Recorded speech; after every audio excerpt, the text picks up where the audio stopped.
नमस्कार किसान भाइयों, मेरे वीडियो में आपका बहुत बहुत स्वागत है।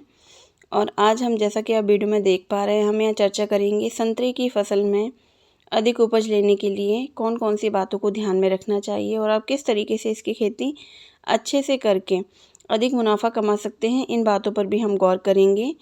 मैं बात कर रही हूँ डॉक्टर पूनम भदौरिया और हम यहाँ बात करेंगे संतरे की खेती से संबंधित। जैसा कि आप सभी जानते हैं कि जो संतरे की जो फसल होती है वो नींबू वर्गीय पौधा है संतरे का, और ये इसमें अच्छी उपज करके हमारे किसान भाई बहुत अधिक मुनाफा कमा सकते हैं, क्योंकि ये फसल लगभग हमारे क्षेत्र में आजकल बहुत अच्छा उत्पादन दे रही है और बहुत से लोगों ने इसको लगाकर काफ़ी अधिक फ़ायदा भी लिया है।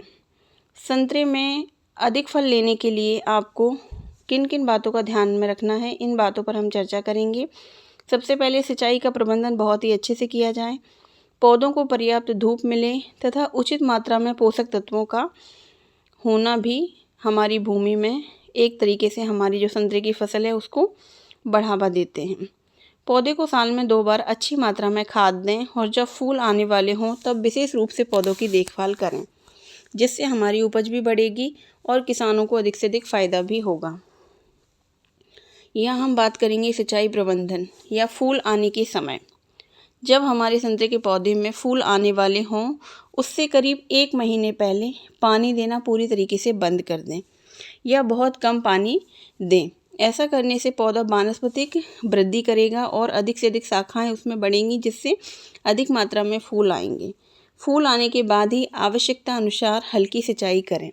जैसा कि आप सभी जानते हैं, जब संतरे के पौधे में अधिक फूल आते हैं या पीक फ्लावरिंग पीरियड जिसको हम बोलते हैं, उस समय अगर हमारे किसान भाई सिंचाई करते हैं तो फूल ज़्यादातर गिर जाते हैं, क्योंकि प्लांट में मॉइस्चर स्ट्रेस आने की वजह से फ्लावर ड्रॉप अधिक होता है। इसीलिए जब पौधा अपने पीक फ्लावरिंग पीरियड पर हो, यानी कि बहुत अधिक उस टाइम पर जब फूल आ रहे हों, तो हमें ज़्यादा सिंचाई से हमेशा बचना चाहिए, ताकि हमारे पौधे के जो फूल हैं वो ना गिरें, क्योंकि फूल जितना रहेगा उतना ही ज़्यादा पौधे पर फल बनेंगे। इसलिए इस बात का आपको खास ध्यान रखना है।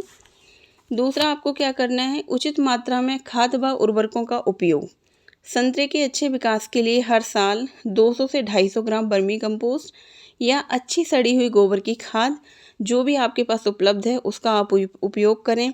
इसके अलावा फूल आने से पहले पोटेशियम युक्त यानी कि जो MOP आता है या सीवीड आता है, इसका इस्तेमाल करें, जो फल का आकार बढ़ाने और फल की चमक बढ़ाने में बहुत सहायता करता है। यानी कि जो संतरे की जो फसल है उसको विभिन्न प्रकार के माइक्रो न्यूट्रिएंट यानी कि जो सूक्ष्म पोषक तत्व होते हैं उनकी भी ज़रूरत होती है। इसीलिए फसल को समय समय पर माइक्रो न्यूट्रिएंट का भी ध्यान रखें आप, ताकि हमारे जो फल हैं वो अच्छी मात्रा में आएँ और उनका साइज भी बड़ा हो। तीसरी जो बात आपको ध्यान रखने वाली है वो है, संतरे के पौधे को पर्याप्त मात्रा में धूप की आवश्यकता होती है। इसीलिए इसे दिन में कम से कम 6 से 8 घंटे की सीधी धूप मिलने वाली जगह पर ही लगाएं, जिससे हमारा जो पौधा है उसमें प्रकाश संश्लेषण अच्छे से होगा और प्लांट अच्छी तरीके से ग्रोथ करेगा। दूसरी जो बात है इसमें उसमें आपको ये ध्यान रखना है कि किस तरीके से संतरे के पौधे में फूलों को झड़ने से बचाया जाए। ये बहुत ही महत्वपूर्ण बात है, क्योंकि जब फूल अच्छा बनेगा उसी प्लांट में जो फूल के बाद में क्या होता है, उसी में हमारा जो फल है वो बनना स्टार्ट हो जाता है। इसीलिए फूलों का खास ध्यान रखना है। अगर ज़्यादा फ्लावर ड्रॉप होगा तो हमारी फसल कहीं ना कहीं अधिक उपज नहीं होगी। उसमें अच्छे फ्लावर जब बनेंगे तभी उसमें अच्छे फल भी बनते हैं। इसीलिए आपको इस बात का बहुत ध्यान रखना है कि फूलों को झड़ने से बचाया जाए। इसके लिए आपको क्या करना है, जब पौधे पर फूल आ रहे हों तब ज़्यादा पानी ना दें, जैसा कि मैंने पहले भी बताया हुआ है। अधिक फूलों को फल में बदलने के लिए यानी कि फ्रूट सेटिंग के लिए आप 1 से 1.5 ग्राम प्रति लीटर पानी के हिसाब से जिब्रेलिक एसिड या फिर माइक्रो न्यूट्रिएंट्स का स्प्रे करें।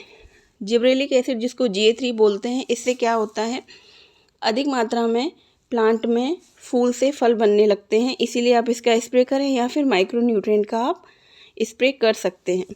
इससे आपको अधिक फ़ायदा होगा और आपकी जो फसल है वो भी अच्छी बनी रहेगी।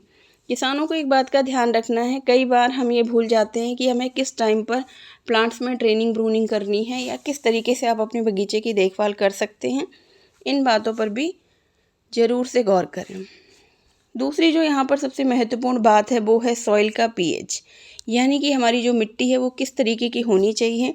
जैसा कि आप सभी जानते हैं कि संतरे की खेती के लिए दोमट मिट्टी बहुत उपयुक्त मानी जाती है, परंतु उसका पीएच मान 5 से 6 या 6.5 के बीच में होना चाहिए, इससे अधिक ना हो।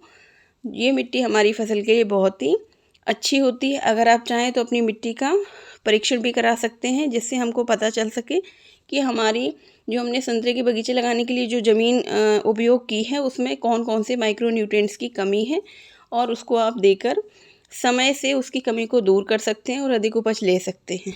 तीसरा, जब आपके पौधे में अच्छी फ्रूटिंग हो रही हो तो उस टाइम पर आपको स्टेकिंग करने की बहुत ज़रूरत है। जैसा कि आप वीडियो में देख पा रहे हैं, पौधों को सहारा देना। कई बार क्या होता है, अधिक फ्रूटिंग की वजह से हमारे जो पौधे हैं वो नीचे गिर जाते हैं, टूटने लग जाते हैं, जिससे भारी नुकसान होता है। इसीलिए आप उसको अच्छे से स्टेकिंग करें।